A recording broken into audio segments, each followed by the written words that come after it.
नित नवा नरुआ दिन रैन नाम ध्याइंदा फिर पाए ना मोआ जिस ते उपजया नानका सोई फिर हुआ किथो उपजै कह रह कह माही समावै जी जंत सब खसम के कौन कीमत पावै कहन ध्यान सुन नित से भगत सुहावै सच पूरै गुर उपदेशिया नानक सुनावै सच पूरै गुर उपदेशिया नानक सुनावै। वाहिगुरु जी का खालसा वाहिगुरु जी की फतेह। गुरु प्यारे साध संगत सारे ही एक बारी गज के फतेह बुलाओ। वाहिगुरु जी का खालसा वाहिगुरु जी की फतेह। बसंत राग दे विचों आप जी ने पंचम पातशाह महाराज जी की उच्चारण की हुई बाणी बसंत की वार श्रवण की है, जिस दे 3 पौड़ियां हैं। बसंत की वार दे विच कोई श्लोक नहीं है, क्योंकि पिछले दिनों में देश में बसंत पंचमी मनाई जाती है। बहुत सारे स्थानों ते गुरबाणी में राग भी जोड़ा है वो बसंत राग सिरमौर मनिया गया है, क्योंकि एक ऐसा मौसम है जिहड़ा पतझड़ तो बाद आता है। सियाल की रुत के नाल पत्ते झड़ जाते ने, फुल झड़ जाते ने, सारी हरियावल खत्म हो जाती है। इस बसंत के आगमन के नाल बाहरी तौर पर कुदरत खिड़ जाती है, हरियावल फिर आनी शुरू हो जाती है। सतगुरु जी ने गुरबाणी के अंदर जिक्र किया है, ऐ मनुख काम क्रोध लोह मोह हंकार दे इस मार दे विच तेरे जीवन की भी हरियावल खत्म हो गई है, तेरे जीवन का भी आनंद खत्म हो गया है। उस आनंद नूं पैदा करने वास्ते तेनू गुरु की शरण में आना पवेगा ते पुछना पवेगा, महाराज मेरा मन काम क्रोध लोह मोह हंकार दीयां बिरतियां विच सड़िया होया है। ईरखा निंदा द्वैत ने मैनू अंदरों साड़ दिता है। जिवें बाबा फरीद जी ये गल कहते हैं गुरबाणी के अंदर, कह लगे मैं सोचिया सी कि मैं ही दुखी हाँ। असल विच संसार का सारा ही जिन्ना मनुख है वो दुखी है, और उस दुख की अग विच विकारां की दुख की अग विच सारा संसार सड़ रहा है। बाबा फरीद जी कह लगे फरीदा मैं जानिया दुख मुझको दुख सबाया जग उच्चा चढ़ के देखिया तां घर घर इहा अग। अग सड़दी है, पानी ठार दिंदा। कह लगे मैं जिस भी मनुख के हिरदे विच देखदा मैनूं वो सड़िया होया नजर आउंदा है, दुखी नजर आउंदा है, चिंतित नजर आउंदा है। गल इस तरह की होई, पर देखने वाली गल है कि सारी कायनात ही दुखी है, हर मनुख दुखी है। बाबा फरीद जी के श्लोक के नाल धन गुरु अमरदास महाराज जी ने अपना एक श्लोक अंकित किया है। बाबा जी के इस शब्द के नाल एक शब्द आया, महला तीजा शब्द से बाबा फरीद जी ने गल कही। कह लगे फरीदा मैं जानिया दुख मुझको दुख सबाया जग ऊंचा चढ़ के देखिया घर घर इहा अग। गुरु अमरदास महाराज जी कह लगे फरीदा भूम रंगावली मंझ विसोला बाग। हुण एक पासे बाबा जी कह रहे सारा कुछ सड़िया होया, सारा कुछ दुखी है। धन गुरु अमरदास महाराज जी कहते बाबा जी थोड़ी दृष्टि नूं बदल के देखो, फरीदा भूम रंगावली मंझ विसोला बाग। असल विच वाहिगुरु ने संसार विच सानू सुख भोगण वास्ते भेजिया सी। ਵਾਹਿਗुरु ने जीवन का आनंद लैण वास्ते भेजिया सी। ईसाईयत ये गल नहीं मनती है। ईसाईयत इस्लाम ते यहूदी मत मनते ने भी रब जी ने श्राप दिता मनुख नूं दुनिया विच आउण दा, क्योंकि बाबा आदम ने विवर्जित फल खा रहा सी, इस करके इस दुनिया विच सुट दिता भी दुखी रहेगा। गुरमत कहती है मनुख संसार दे विच वाहिगुरू दी बंदगी करके आत्मिक रूप विच सुखी होने वास्ते आया, और जिथे आप सुखी होना उत्थे अपने समाज नूं भी सुखी करना। मैं बेनती करा, गुरु नानक साहब जी दे मत दे पिछे साइंस चलती है। ईसाईयत यहूदी मत ते इस्लाम कहना भी बंदा इत्थे रब दे शराप दा भेजिया होया आया ते शराप ही भोग रहा है। साइंस ये गल सोचे भी रब दा शराप भोगण वास्ते आए ते साइंस दी इन्वेंशनस ना होंदियां। अज साइंस ने मनुख नूं संसारिक तौर ते इन्ना कुछ सुखी कर दिता है भाई जे असीं पिछले समयां तो देखिए तो हुण तक दा समा मनुखी सरीरक सुख दा सब तो पीक दा समा है। अज अमेरिका की रिसर्च इत्थों तक पहुंच गई है, लास्ट ईयर की रिपोर्ट है भाई वो रिसर्च कर रहे हैं कि किसी तरीके दे नाल जिवें साडी फोटो दूसरी जगह ते चले जाती है, फैक्स चली जाती है, मैसेज चले जाते हैं, इस तरह कोशिश करके मनुख नूं एक जगह तो दूसरी जगह ते पास कर दिता जाए। जिन्हां ने स्टार ट्रैक एक सीरीयल चलिया सी दा बहुत फेमस होया, उहदे विच इह सी कि मनुख एक जगह तो दूसरी जगह ते ट्रांसफर हो जाता है। और इन्हां नूं इत्थों तक ये जिहड़ी खोज पहुंच गई कि उन्होंने एक सेब नूं एक जगह तो दूसरी जगह ते पहुंचाउणा चाहिया। सेब का एक निक्का जिहा टुकड़ा पहुंच गया। इट्स मीन इन फ्यूचर जिहड़ियां साडीआं जनरेशनस ने वो एक मशीन दे विच बैठणगीआं, दुनिया के किसी भी देश विच जाके निकल जाणगीआं। साइंस ने मनुख नूं शरीरक सुख देण दी हद कर दित्ती है, पर ख्याल करना जिथे मनुख कोलों शरीरक सुख इन्ने इकट्ठे हो गए उत्थे आत्मिक तौर ते मनुख कल भी दुखी सी, अज भी दुखी है। उच्चारण करियो सतनाम श्री वाहिगुरू। साइंस ने सानू एंटरटेनमेंट दे साधन तां दे दित्ते, गड्डियां कारां तां दे दित्तियां, घरां दे विच हीटिंग ते एसी कूलिंग दे दित्ती, पर अंदर दा सुख जिहड़ा सी वो साइंस नहीं दे सकदी। उत्थे फिर मनुख नूं धर्म दी शरण विच आउणा पवेगा। धर्म ते साइंस आपा विरोधी नहीं। मैं ईसाईयत का इतिहास पहुंचदा, जो पहली बारी इस साइंस की खोज करके दसिया कि बाइबल तो यह गल कहती है कि सूरज धरती दुआले घूमता है। साइंटिस्ट ने कहा नहीं, धरती सूरज दुआले घूमती है, अग ला के साड़ दिता गया, उन्होंने मार ही दिता भी तू बाइबल के उल्ट बोल रहा। अज बच्चा बच्चा जानता है धरती सूरज दुआले घूमती है। अज तुसीं सारी जिहड़ी रिपोर्ट देख सकते हो साइंस के इन्वेंशनस दे विच। गुरु नानक का मत जिहड़ा है वो ये गल कहंदा भी बाहरी सुख ते तू इकट्ठे कर सकदा अपने उद्यम दे नाल।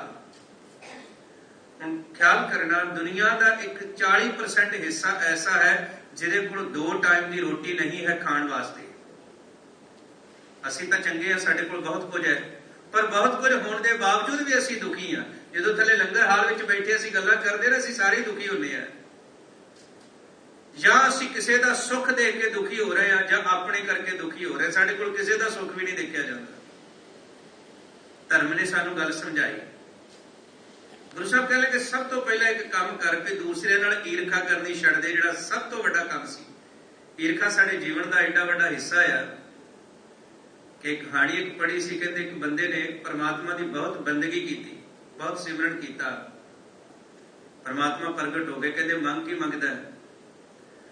कहता महाराज कित्थे रोज रोज इक्को बारी मंग लिया तो जरूरतां किहड़ियां पूरीआं होणीआं, तुसीं इस तरह किरपा करो मैं जदों मंगा मैनूं मिल जावे। परमात्मा कह लगे ठीक है तेनों मिल जाएगा, पर एक गल होर नाल है, जिन्ना तेनों मिलेगा तेरे तो दूना तेरे गवांढी नूं मिलेगा, उस तो दूना मिलेगा। हुण बंदा सी थोड़ा जिहा डर गया, कह लगा ठीक है मालिक तुहाडी रज़ा है। कारण कि जदों अपनी बेगम नूं दस्सिया, घरवाली नूं दस्सिया, उत्ते सड़ के कह लगे बंदगी तू करे ते दूना फल गवांढी भोगणे किवें हो सकदा है।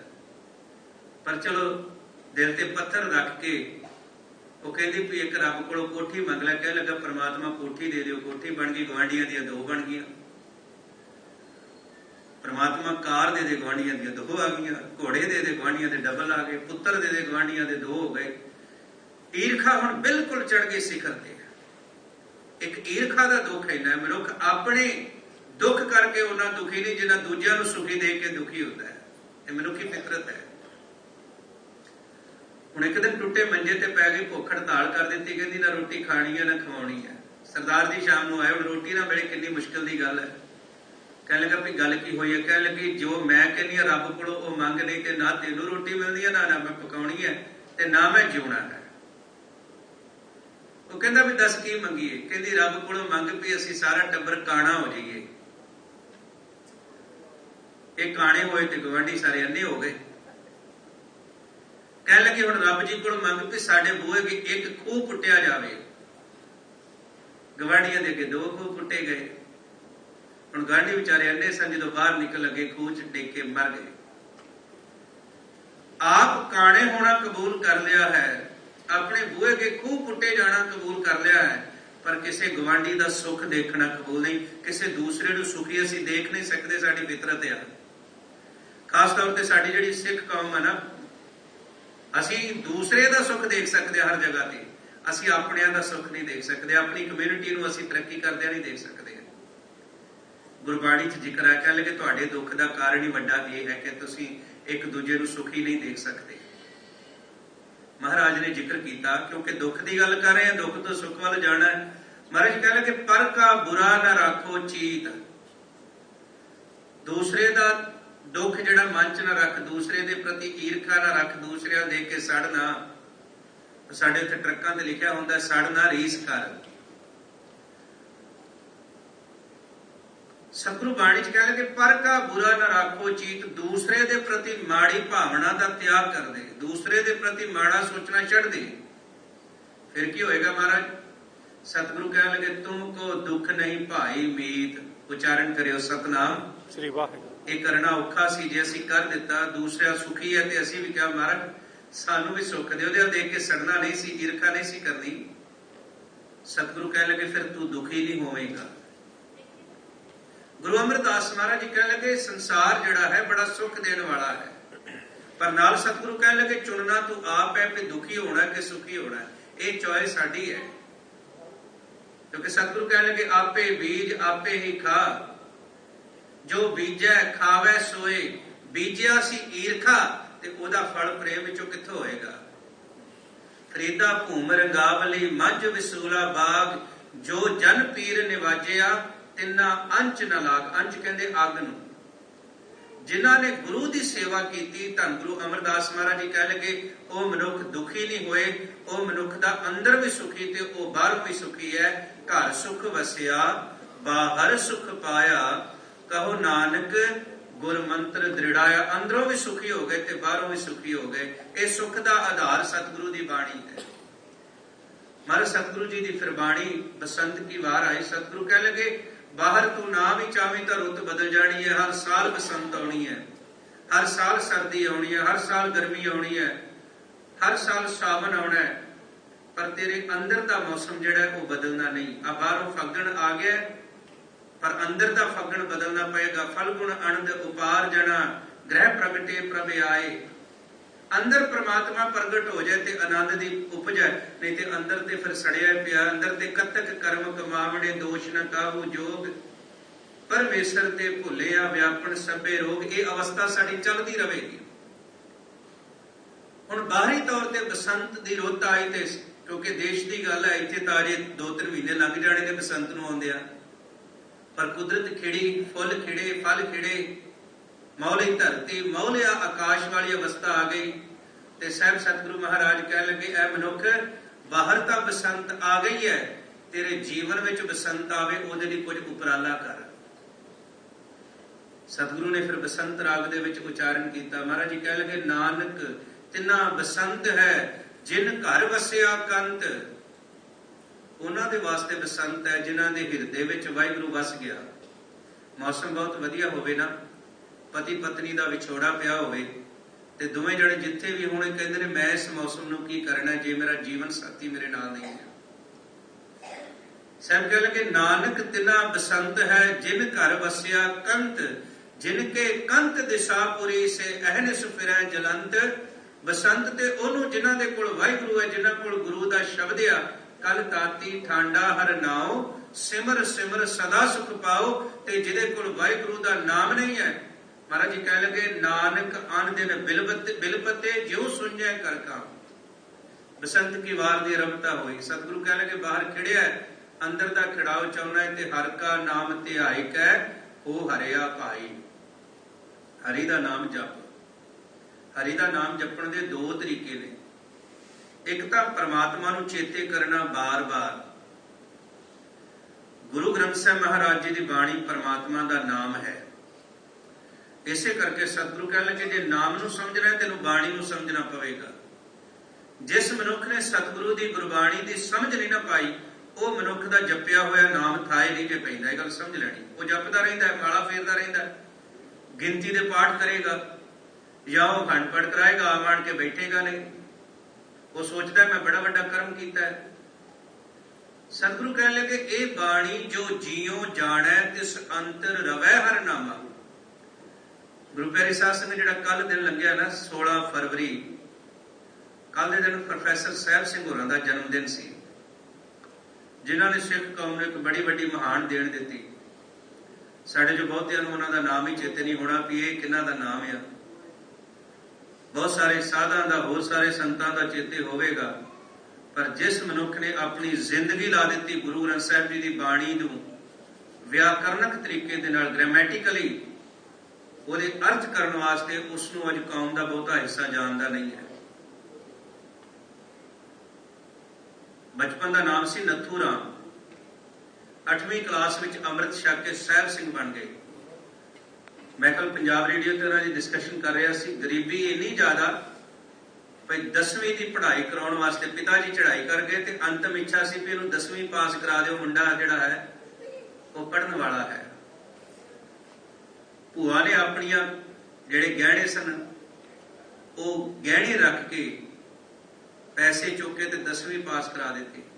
उन्होंने समय 10वीं जिहड़ी है वो 1910 की गल है, 1920 की गल है। इन्हां समय में बहुत मुश्किल सी। प्रोफैसर साहब सिंह कॉलेज दे विच BA करने वास्ते जाते। वो अपनी बायोग्राफी च लिखते आ भाई जो मैं BA करन जाना सी ना, मेरे को 2 रुपये मेरी जेब दे विच ने, एक जिहड़ा मैं सूट पाया होया सी ते एक अध गड्डी अध हड्डी जुत्ती जिहड़ी अद्धी हट चुकी सी। कहते मैं कॉलेज वास्ते किसी को सिफारिश लैण वास्ते गया तो बंदा कहता भी अपना समान फलाने के घर रख दे। वो कहता जी समान तो मेरे को तन के कपड़े ही ने, एक जुत्ती है, 2 रुपये मेरी जेब च, मैं समान कित्थे रखना। वो बड़े मुतसर होए, कह लगे भी कॉलेज के बाद जावांगे, पहलों तू इस तरह कर भी सवेरे मैं तेनों 3 कुर्ते पजामे बना के देना, एक जुत्ती लैके देना। एडी गरीबी दे विच पढ़िया होया मनुख ते कॉलेज की फीस अद्धी करा दी। कहते मैं एक पिंड के अमीर सरदार के मुंडे नूं कहा भी कॉलेज कदों लगना। वो कहता तू की लेना? कहता मैं भी BA करन जाना। कह लगा साहब सिया कॉलेज दे विच लोग एक दिन दे विच 3-3 कोट बदलते आ ते तेरे वर्गे ने 3 सालां च एक कोट नहीं खरीदना। तेरे घर इन्नी गरीबी आ। कहते गल ते बड़ी लगी दिल ते, पर मैं एक गल कही भाई मैं उत्थे कोट बदल नहीं जाना, मैं पढ़ाई करने वास्ते जाना है। अज साडे बच्चों नूं जीवनियां सामने चाहिए। मैं कोट बदल नहीं जाना। बड़ी गरीबी विच BA पास की, घर बुरी हालत सी, गरीबी सी, पर उस मनुख ने रख विखाई।